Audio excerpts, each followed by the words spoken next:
Au profit de qui doit-on mettre cette incompréhensible obstination à exhumer un projet datant des années 70, totalement périmé et déjà maintes fois abandonné?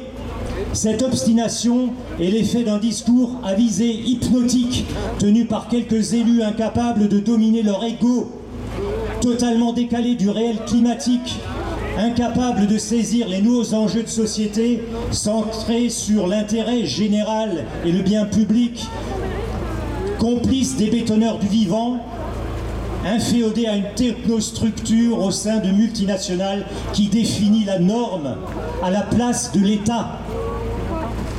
Alors qu'aucune manifestation pro-GCO n'ait jamais été recensée ces 15 dernières années dans les rues de Strasbourg, il faut croire que les gens ne sont pas très intéressés et qu'ils ne savent pas ce qui se passe réellement derrière leur dos.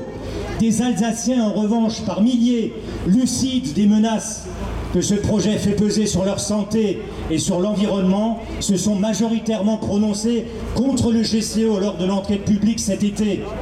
Ne pouvant admettre que l'État se mette au service des multinationales esclavagistes telles que Vinci, avec les conséquences délétères qu'une telle orientation comporte.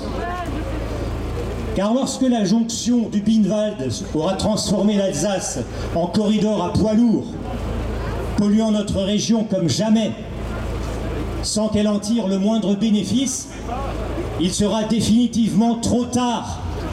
Les conséquences seront irréversibles pour le Kochersberg et pour l'Alsace durant des siècles. Quand la pensée manque de pureté et de vigilance et que le respect de l'esprit n'a plus cours, la règle à calcul de l'ingénieur, comme les mathématiques des banques et des bourses, voient leur valeur et leur autorité chanceler. Et c'est alors le chaos. Les instances régionales et l'État veulent néanmoins passer en force contre l'avis des organismes que l'État a lui-même créés, commettant un grave déni de démocratie, dont messieurs Hermann, Ries, Gzell, Heimburger, Rotner, Biry et le préfet Marx seront comptables et dont ils porteront la responsabilité personnelle face à l'histoire en Alsace. Si le juge administratif n'invalidait pas l'arrêté préfectoral autorisant les travaux, comme il a annulé l'arrêté du préfet du Val d'Oise autorisant la création de la ZAC, dite du triangle de Gonesse, il l'a fait. Nous pouvons le faire ici en Alsace sans être sacrifiés aux intérêts de Vinci.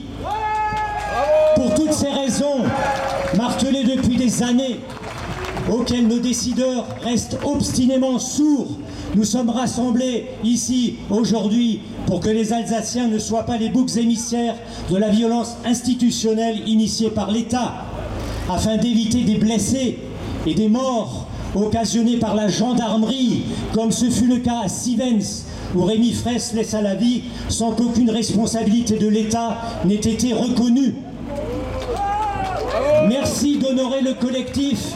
Merci de votre présence.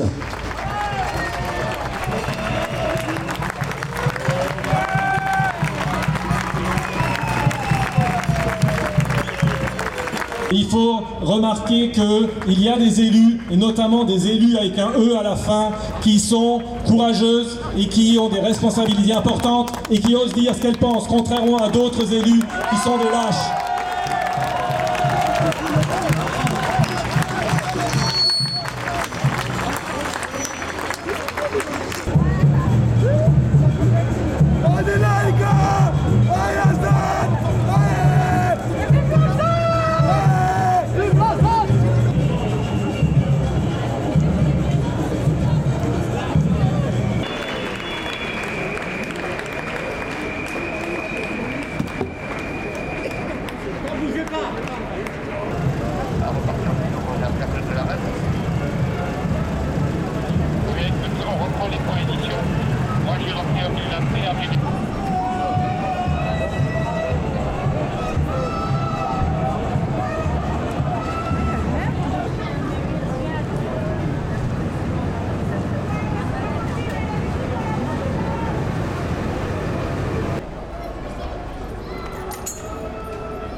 délégué.